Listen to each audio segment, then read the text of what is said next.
Psychological horror games are a rare commodity on the Wii U eShop. Sure, there is Resident Evil and that one title revolving around a letter that I'm not sure is even a horror game, but we shall not speak his name.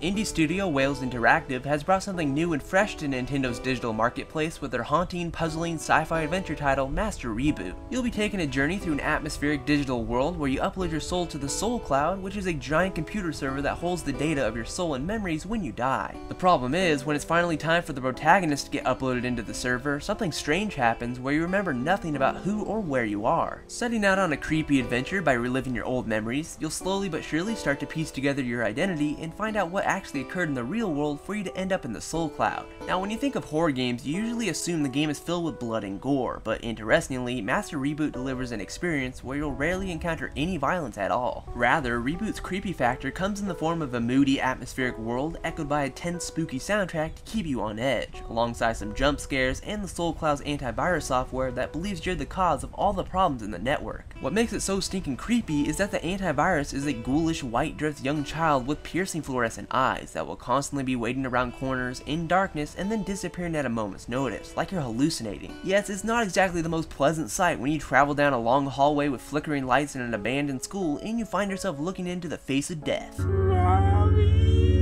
Each memory that you roam through is accessed through a room found in the game's central hub, and each memory is essentially its own distinct level, where you'll have to explore your surroundings and complete some fairly fun and engaging puzzles. Sure, not all of the memories are of the same caliber, but you'll be taking a trip to a desolate beach and searching for rings in the sand with a metal detector, roam through an airplane avoiding the deathly gaze of the horrifying child, make your way through a dimly lit hospital with a lone flashlight to guide your way, and much more. What's great about Master Reboot is the game just plops you down into some unknown location and forces you to use your own ingenuity to figure out what needs to be done to progress, because the game rarely gives you any advice up front for solving puzzles. That doesn't come without a problem though, as there was one particular puzzle in the game that I would have had no clue how to solve if it wasn't for a review I saw of the game online where the person revealed how to do it. So the absence of information is not always the best thing, especially in instances like that. Now, without giving anything away in terms of spoilers, another problem makes itself prevalent at the game's conclusion, where some minor platforming sections come to fruition. With the game being played like an FPS, Master Reboot is just not really suitable as a platformer, as it makes it that much harder to judge distances with such a limited view. Plus, it feels like your character jumps 2 inches from the ground, which really doesn't help all too much. I found myself falling to my death multiple times, and to make it even worse, you are pressured with a time limit at the end game. The problem is that if you don't finish what you need to do in time and let the clock reach 0, the game becomes broken,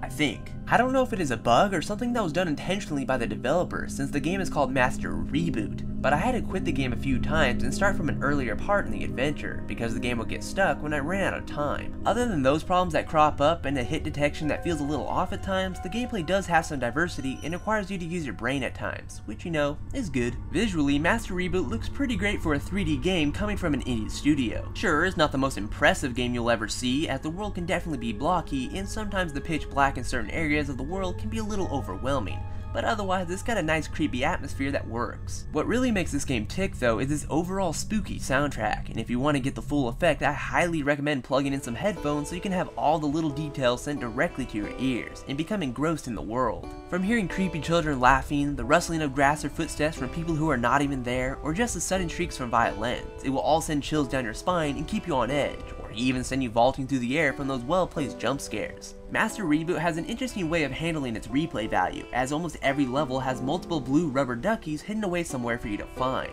What's interesting about them is that these duckies house extra information on the story, that is if you want to take the time to read them all. Believe it or not, I really didn't understand the story. I don't know why. Maybe I was just playing through the game too quickly and not paying attention enough, or maybe I just played the stages out of order and it just gave me flashbacks that were out of place. I guess it would have been helpful if the story was a little bit more cohesive, but beyond the blue rubber duckies, there isn't much else for you to do, and completing the game will take you around 4 hours, making for a rather short experience. Master Reboot does a fine job at being a psychological horror game with its moody atmosphere, creepy soundtrack, and disturbing children, all housed within the weird Soul Cloud. Wales Interactive thought up a rather diverse set of puzzles and experiences for the player, but the game is not exactly a masterpiece, with certain aspects holding it back, making it that much harder to recommend to Wii U owners. Tacked on with a $15 price tag, this might be a tough pill to swallow for some, but even so, you'll surely get a kick out of Reboot's tense and anxiety-filled world. So, in all, the GamingPixelShow.com finds Master Reboot to be a so-so game. But that will bring us to the end of this review, and if you like what you saw, please give this video a thumbs up and add your favorites and all that good stuff, and you can stay tuned for more news videos, video reviews, and that's on me episodes in the future.